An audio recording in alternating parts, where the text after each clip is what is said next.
day, my name is Joy Madora from Infinity Professional Training School.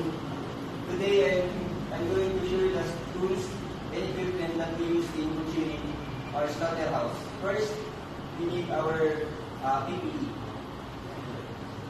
Hard hat. We use this from falling object and falling down to the floor. Next, apron. To protect while enemies in operation. Hairnet. To prevent falling hair while in operation. Next, rubber boots or safety boots. To protect our feet in a sharp or hard object.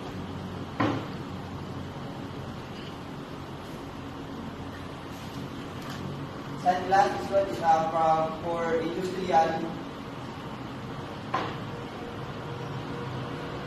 Air plug to protect our ear while in operation. Chain metal gloves to protect our hands while in operation. Industrial pads. Next, I will introduce you the different kinds of knife and tools.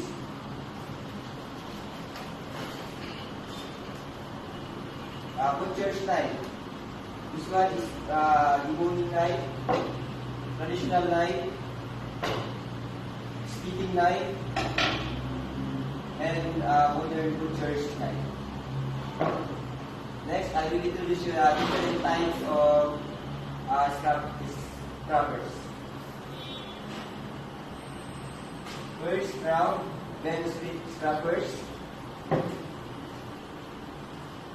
Red scrapers for meat, blue for hair, and white from sawdust.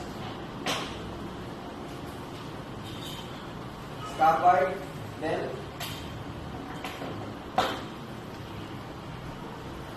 Today I will introduce also different kinds of hooks. S-metal hook, long metal hook,